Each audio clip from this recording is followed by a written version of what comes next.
Madam BRS party ప్రభుత్వం వచ్చినప్పటికీ BRS ప్రభుత్వం వచ్చినప్పటి నుంచి మరి 10 ఏళ్లలో ప్రజలు ఏం చేయగలుగుతున్నారు.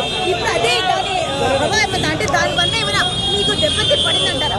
ఒకటండి, ప్రజలు చాలా అవస్థలు పడుతున్నారు. ప్రజలు పోలింగ్ డే ముందు వరకు కూడా, పోలింగ్ డే రోజు కూడా బీఆర్ఎస్ పార్టీ వైపే ఉన్నారు. కానీ పోలింగ్ అనేది అధర్మంగా జరిగింది. ఈ రోజు అధర్మ యుద్ధంలో వాళ్ళు గెలిచినాము అని ఫీల్ అవుతుండొచ్చు. అది అధర్మంగా గెలిచిరు. మేము తెచ్చుకున్న ఓట్లని చాలా ధర్మంగా తెచ్చుకున్నాము. ఓట్ల చోరీ జరిగింది. ఖచ్చితంగా మేము రాహుల్ గాంధీ గారిని ఒకటే ఒకటండి, బీఆర్ఎస్ గెలిచినా కదంటే ఓటింగ్ జరిగిన రోజు మీరందరూ మీడియా సాక్షిగా ఏ రకంగా మేము అడుగున ఒకటి మా తరపున కూడా ఓటేసిన వాళ్ళు చాలా మంది, వేల మంది ప్రజలు ఉన్నారు. వాళ్ళని డిసప్పాయింట్ చేయకుండా మేము ఓటింగ్ కు వచ్చిన లెక్కింపు కోసం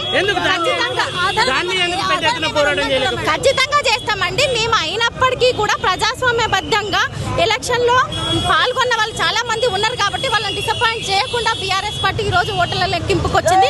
మేము కంప్లైంట్ కూడా చేస్తాం, ఎన్నికల అధికారికి కంప్లైంట్ చేస్తాం.